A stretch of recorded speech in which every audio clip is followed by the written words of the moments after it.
Hello everyone, good morning and welcome to ambitiousbaba.com. We are back with our daily current affairs. तो चलिए जानते हैं 18 नवंबर के current affairs क्या है।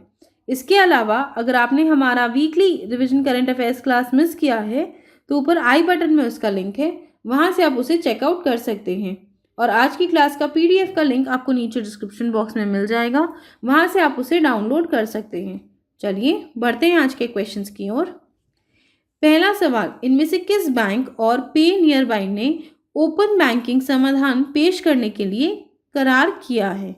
5 ऑप्शन है हमारे पास। तो चलिए the answer is E SBM bank India और पे नियर बाय ने हाल ही में टाई अप किया है to offer open banking solutions. चलिए जानते हैं डिटेल्स।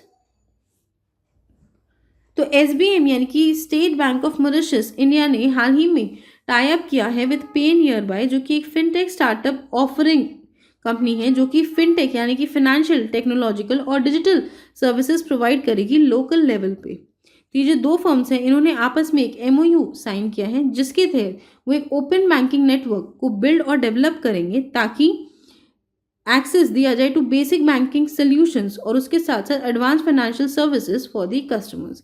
यानी कि कस्टमर्स जो हैं उनके लिए एक विन विन सिचुएशन है, क्योंकि बेसिक बैंकिंग सोल्यूशंस को तो उनको एक्सेस मिलेगा ही, इसके अलावा एडवांस फाइनेंशियल सर्विसेज का भी वो लाभ उठा सकेंगे। तो चलिए जानते हैं इनका मकसद क्या है। तो ये जो अलायंस है ये हेल्प करेगी to the banked as well as the unbanked segments and actively promote financial inclusions। यानी कि जो हमारी बैंकिंग सेगमेंट है और अनबैंकिंग सेगमेंट है दोनों को मदद करेगी और उसके अलावा एक्टिवली हमारा जो फाइनेंशियल इंक्लूजन है उसे प्रमोट भी करेगी। और इसके साथ साथ जो रिटर्न्स और इन्वेस्टमेंट्स है उसको बूस्ट करने में मदद करेगी, जो कि ज़रूरी है for the retail and micro enterprise segments. चलिए बढ़ते अगले क्वेश्चन की ओर। दूसरा सवाल, इनमें से किस बैंक को विदेशी निवेश कैप के करीब आने पे रेड फ्लैग की सूची में रखा गया है? 5 ऑप्शन है हमारे पास। तो चलिए the answer is D IndusInd bank और HDFC bank has been put in the red flag list on nearing foreign investment cap. चलिए जानते हैं डिटेल्स। तो private sector lenders HDFC bank and IndusInd bank को रेड फ्लैग की श्रेणी में रखा गया है। ये एक सिस्टम है जो कि यूज़ किया जाता है जिससे जो एफपीआई है यानी कि फॉरेन पोर्टफोलियो इन्वेस्टर लिमिट्स है उसकी जांच की जाती है। तो जो भी लिस्टेड कंपनी होती है वो इस श्रेणी में या फिर सूची में तभी आती है जब जो परमिसिबल लिमिट होता है एफपीआई का वो 3% से कम हो जाता है। तो एट प्रेजेंट भारत में जो एफपीआईज है वो यानी कि फॉरेन पोर्टफोलियो इन्वेस्टर्स है वो 74% तक निवेश कर सकते हैं। और ये जो दो बैंक्स हैं जिनका नाम है एचडीएफसी बैंक और इंडसइंड बैंक, इनको रेड फ्लैग की लिस्ट में यानी कि सूची में इसलिए लाया गया है क्योंकि करंट शेयर होल्डिंग इस एचडीएफसी बैंक में है 71.3% की और इंडसइंड बैंक में है 73.1% की। यानी कि अब इन दोनों बैंक्स में 3% से कम लेग रूम बचा है और इसीलिए इनका नाम इसमें ऐड किया गया है। और इसके अलावा एक कंडीशन है कि जो इंक्रीमेंटल इन्वेस्टमेंट होता है उसके लिए परमिसिबल किया जाएगा कि जब ये जो एफपीआईज है यानी कि फॉरेन पोर्टफोलियो इन्वेस्टर्स अपनी जो इन्वेस्टमेंट्स है वो कम कर दे इन कंपनीज में विद इन 5 वर्किंग डेज। तो यानी कि ये जो अगर दो कंपनीज हैं इन्हें इंक्रीमेंटल इन्वेस्टमेंट चाहिए तो अपनी जो एफपीआईज है यानी कि फॉरेन पोर्टफोलियो इन्वेस्टर्स है उन्हें कहना होगा कि वो अपना जो निवेश है इन कंपनीज में वो डी इन्वेस्ट करें with in a period of 5 working days, तभी इन्हें इंक्रीमेंटल इन्वेस्टमेंट की अपॉर्चुनिटी दी जाएगी। और इन दोनों के अलावा यानी कि एचडीएफसी बैंक और इंडसइंड बैंक के अलावा रेड फ्लैग की लिस्ट में 2 और कंपनीज हैं जिनका नाम है नोवारिटिस इंडिया और दूसरा है पीएनजे हेल्थ एंड हाइजीन। चलिए अब बात करते हैं एचडीएफसी बैंक के बारे में। तो एचडीएफसी बैंक के हेडक्वार्टर्स है मुंबई में। इनकी टैगलाइन है वी अंडरस्टैंड योर वर्ल्ड और इनके सीईओ का नाम है शशिधर जगदीशन। चलिए बढ़ते हैं अगले क्वेश्चन की ओर। तीसरा सवाल, रिजर्व बैंक इनोवेशन हब के पहले अध्यक्ष के रूप में इनमें से किसे नियुक्त किया गया है? 5 ऑप्शन है हमारे पास। तो चलिए the answer is B Krish Gopalakrishnan. तो कृष गोपालकृष्णन को अपॉइंट किया गया है as the first chairperson of Reserve Bank Innovation Hub. चलिए जानते हैं डिटेल्स। तो जैसा कि क्वेश्चन में ही हमने पढ़ा है कि कृष्ण गोपालकृष्णन जो कि पूर्व को चेयरमैन और को फाउंडर रह चुके हैं ऑफ इन्फोसिस, उन्हें अपॉइंट किया गया है as the first chairperson of Reserve Bank Innovation Hub on 17 November 2020। और उनकी जो अपॉइंटमेंट है ये रिजर्व बैंक ऑफ इंडिया द्वारा की गई है। चलिए अब बात करते हैं आरबीआई यानी कि रिजर्व बैंक इनोवेशन हब के बारे में। तो ये जो रिजर्व बैंक इनोवेशन हब है, इनका मकसद है कि हमारे जो फाइनेंशियल सेक्टर है उसमें इनोवेशन को प्रमोट किया जा सके। तो आरबीआई ने इस हब को इसीलिए सेटअप किया है ताकि हम प्रमोट कर सकें, सपोर्ट कर सके और इसके अलावा क्रॉस थिंकिंग को हैंड होल्ड कर सके। तो इस हब का मेन क्राइटेरिया यही है कि जो हमारी इनोवेटिव टेक्नोलॉजीज़ है वो हमारे फाइनेंशियल सेक्टर्स में हम उसे डेवलप करें और उसे काफ़ी ज़्यादा यूज़ में लाएं। तो ये जो हब है ये एक centre for incubation and ideation of new capabilities साबित होगा, जो कि लेवरेज किया जाएगा, जिससे इनोवेटिव फाइनेंशियल सर्विसेज और प्रोडक्ट्स मार्केट में लाए जाएंगे। और इसके साथ साथ ये मदद करेगा 4 ऑब्जेक्टिव्स को फुलफिल करने में। पहला कि एफिशिएंट बैंकिंग सर्विसेज प्रोवाइड करने में मदद करेगा। दूसरा, हमारा जो फाइनेंशियल इंक्लूजन है उसे और ज़्यादा डीपन करेगा। तीसरा, जो कंज्यूमर प्रोटेक्शन है उसे भी मजबूत करेगा। और चौथा है कि business continuity in times of emergency में भी मदद करेगा। तो कुल मिलाकर के ये जो इनोवेशन हब है ये नए नए आइडियाज़ वगैरह लेके आएंगे, जिससे जो हमारा बैंकिंग सिस्टम है वो और ज़्यादा एफिशिएंट हो सके। तो चलिए अब बात करते हैं आरबीआई के बारे में। तो हाल ही में आरबीआई ने और एक पब्लिक अवेयरनेस कैंपेन शुरू किया है जिसका नाम है आरबीआई कहता है, और ये 14 भाषाओं में शुरू किया गया है। तो चलिए अब बात करते हैं आरबीआई के बारे में। तो आरबीआई के गवर्नर का नाम है शक्तिकांता दास और आरबीआई के 4 डेप्यूटी गवर्नर हैं। पहले हैं बीपी करुणगो, दूसरे हैं महेश कुमार जैन, तीसरे हैं एमडी पात्रो और चौथे हैं एम राजेश्वर राव। चलिए बढ़ते अगले क्वेश्चन की ओर।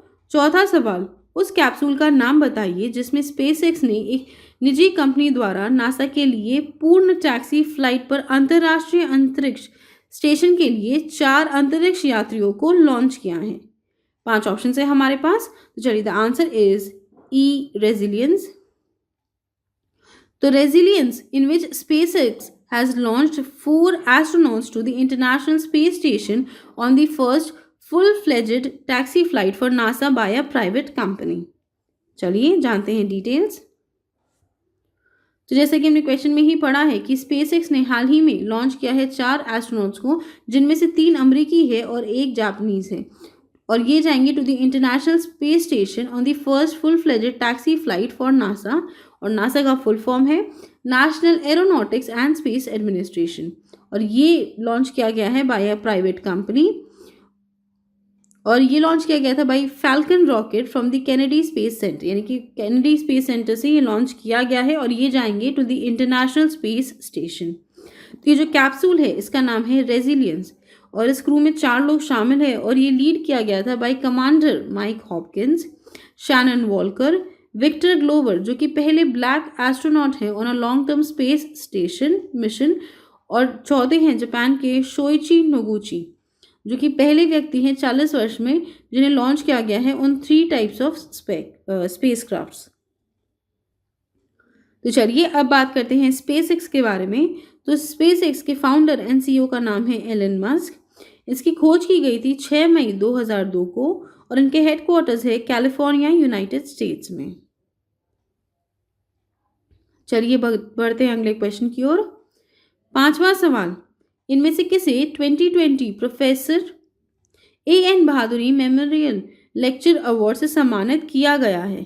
5 ऑप्शन है हमारे पास। तो चलिए the answer is B Sushanto Kaur. तो doctor Sushanto Kaur has been honoured with 2020 professor AN Bahaduri memorial lecture award. चलिए जानते हैं डिटेल्स। तो डॉक्टर सुशांतो कौर के जो सिग्निफिकेंट कॉन्ट्रीब्यूशंस रहे हैं, जिसमें उन्होंने डिफाइन किया है कई सारे सर्वाइवल टैक्टिक्स ऑफ लेशमैनिया डोनावानी, उन्हें सम्मानित किया गया है with professor AN Bahaduri memorial lecture award 2020, और ये दिया जाएगा by the society of biological chemists in India.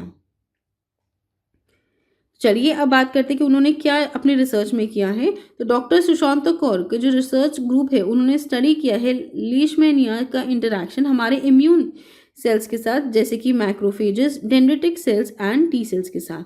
और उसके बाद उन्होंने देखा है कि ये जो इंटरैक्शंस हुआ है हमारे इम्यून सेल्स के साथ, इसका क्या फेट है, यानी कि इसका क्या निकलता है, मतलब on the modulation of various intercellular signalling cascades, जो कि अल्टीमेटली हमारे इम्यून रिस्पॉन्स या फिर इन्फेक्शन प्रोग्रेशन पे इफेक्ट करेंगे। चलिए बढ़ते हैं अगले क्वेश्चन की ओर। छठा सवाल, इनमें से किसने टेनिस में लिंस ओपन टाइटल 2020 जीता है? 5 ऑप्शन है हमारे पास। चलिए the answer is D, Aryna Sabalenka ने जीता है Linz open title 2020 in tennis. चलिए जानते हैं डिटेल्स।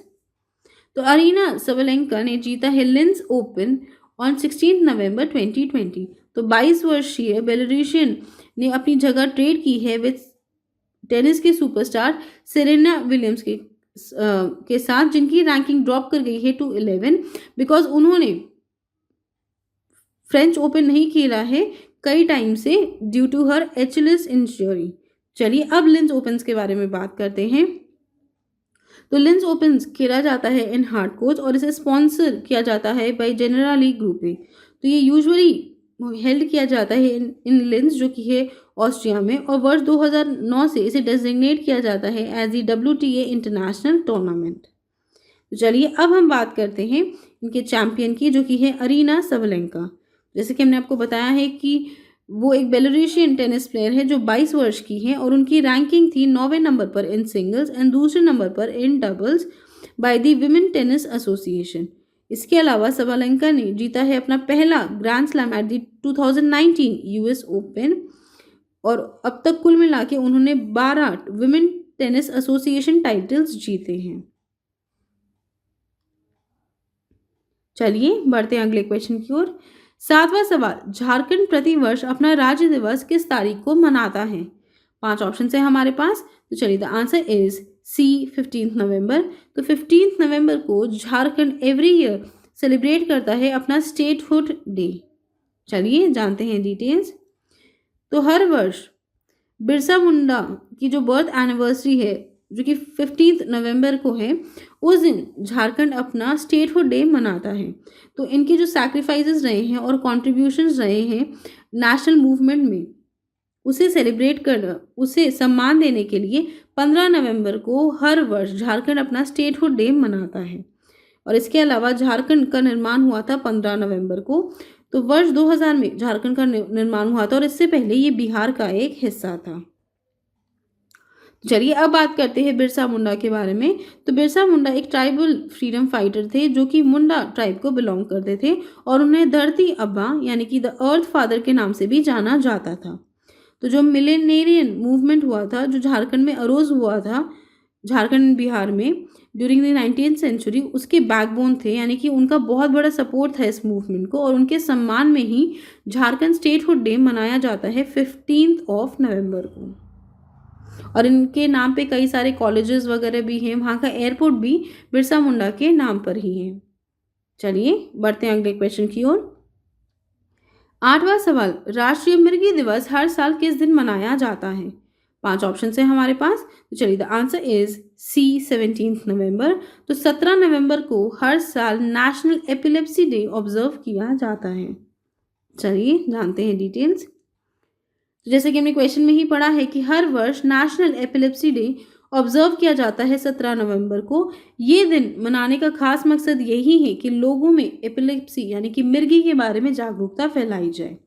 तो WHO यानी कि वर्ल्ड हेल्थ ऑर्गेनाइजेशन के हिसाब से 50 million people in the world are suffering from epilepsy और भारत में 10 मिलियन से ज़्यादा लोग सफ़र करते हैं एपिलेप्सी में, जो कि फीमेल्स और मेल्स दोनों में देखी जाती हैं। तो 10 मिलियन हो गए यानी कि 1 करोड़ और 50 मिलियन यानी कि 5 करोड़ लोग दुनिया में एपिलेप्सी से सफ़र करते हैं। तो चलिए with this we come to the end of today's class. I hope आपको ये वीडियो पसंद आया हो। अगर ये वीडियो पसंद आया तो इसे लाइक कीजिए, अपने दोस्तों के साथ शेयर कीजिए और हमारे चैनल एम्बिशियस बाबा को सब्सक्राइब ज़रूर कीजिए। इसके अलावा कोई भी कंप्लेंट्स हो, कोई सजेशंस हो तो हमें नीचे कमेंट करके ज़रूर बताइएगा। Thank you friends, that's all for today and have a great day.